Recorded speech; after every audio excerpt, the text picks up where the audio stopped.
voting in the pandemic. This morning, results are coming in from Washington's primary election. We will explore how the pandemic is changing voting in the state. Tragedy in Lebanon.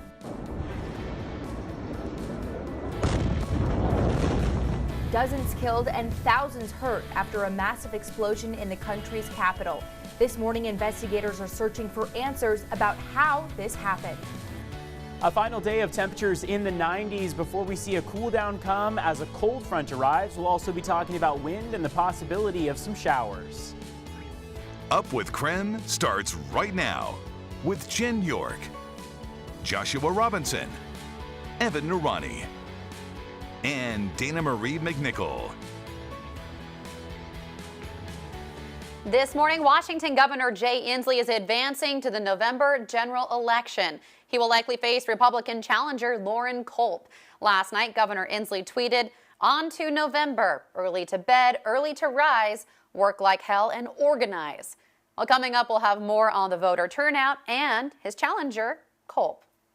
Now, this morning, we are following election results. They are still coming in this morning here at 6 a.m. You can also see those scrolling at the bottom of your screen this morning. And we're also talking about some of the biggest races across the state. Several top ticket races on the ballot include governor, lieutenant governor, and attorney general. And we're also following races closer to home. All congressional seats are up for re-election. Some of the results are pretty close this morning, so we're going to get into those in just a bit. But of course, first we want to get a check at your forecast. Multiple counties in the area are expected to be under a fire weather watch this week, so Evan's going to break it down.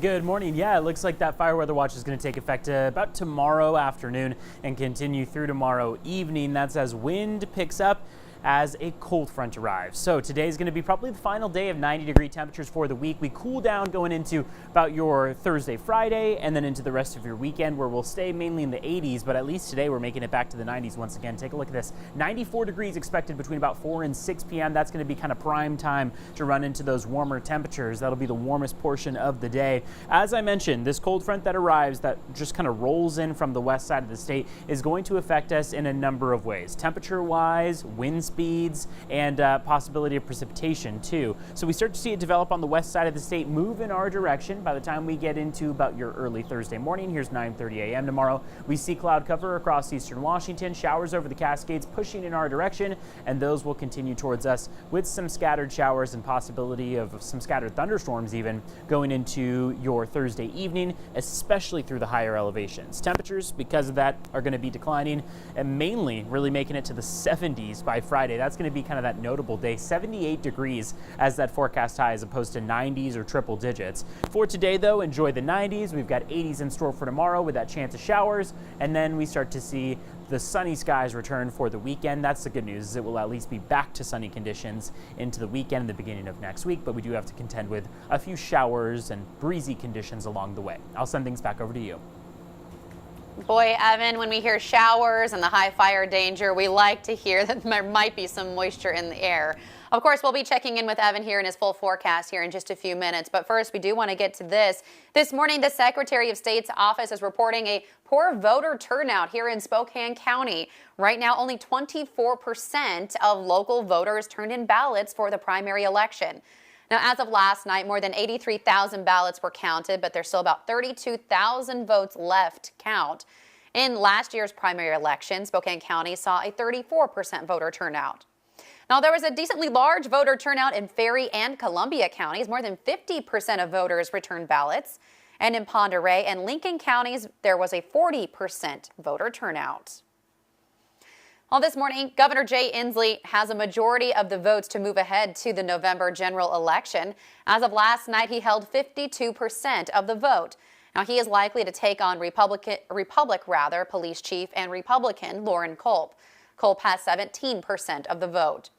50% of precincts are reporting right now. However, we do expect to see both advance to the November ballot. Now, despite a state mandate against large group gatherings, Culp hosted an in-person election night rally. Our Seattle sister station was there in Leavenworth for that event. Take a look. Well, it's been a big turnout today here in Plain, which is just outside of Leavenworth, Washington. I'll step out of the way so you can see what's going on. They have a stage set up with some live music. A lot of people still here in support of Culp. And we did speak with Loren Culp just a little bit ago. He said he's feeling good about the initial results that are coming in, saying there's still more time left in the night. But this rally does go directly against Governor Jay Inslee's COVID-19 restrictions. Plain, where this rally is still in modified phase 1 of Governor Inslee's phased approach to reopening the state. That means no gatherings larger than 5 people, and face coverings are still required. We talked to several people who drove out to Plain for this rally, some from Spokane, even from Clarkston, Washington, and they said they're here to support Culp, but also in protest of the governor's mandates. And we also, when we spoke to Culp, I asked him about that. Take a listen. A lot of people saying, you know, this is going against the governor's mandates on group size restrictions and stuff like that. So what's your response? Well, my response is that we are free Americans, and it's a personal choice. If people want to wear a mask, they can wear a mask.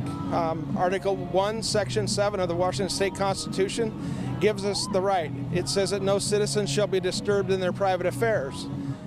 And Culp said tonight that the turnout is about 1,500 people. He said he's really happy with that turnout, and once again, he's happy with the results so far. Live in Plain, Kayla Lafferty, KREM 2 News. Well, you might remember Culp from a few years ago. In 2018, he proposed Republic become the Second Amendment sanctuary city. He says the city law would keep the police department from enforcing legislation violating the Second Amendment. Now, around that time, Washington had just passed a gun safety initiative, I-1639. It raises the legal age to purchase some firearms and requires enhanced background checks. Culp says the bill prevented federal state infringement on the right to bear arms. However, Washington voters did pass that initiative on Election Day. Now, in the race for the Spokane representative for Congress, incumbent Republican Cathy McMorris Rodgers is advancing to the November general election. Nicole Hernandez is joining us live this morning with more information on who she will face in November. Good morning. Yeah, good morning, Jen. So right now, Cathy McMorris Rodgers represents a lot of eastern Washington, including Spokane County, Ferris, Stevens, Lincoln, Walla Walla. Now, as of last night, she was winning her race with 48% of the vote. After her was Dave Wilson with 27%. So we are expecting those two to move on to the November general election. McMorris Rodgers is the incumbent in the race, first elected in 2004. After advancing to the general election, the Congresswoman spoke to us about the November elections. From the coronavirus and the public health crisis, the economic crisis, to the destruction in the streets, this has been a challenging time. But I also want you to know that every day I have heard stories of American ingenuity, American creativity, solving problems. And that's what's going to get us through this together. And that's what's going to help us save lives. Like you heard Jen say, it's estimated that about 32,000 votes still need to be counted, but we are expecting these two to face off in the general election. Live in Spokane, I'm Nicole Hernandez. Nicole, thank you so much. Well, this morning, two familiar names are leading the race for lieutenant governor.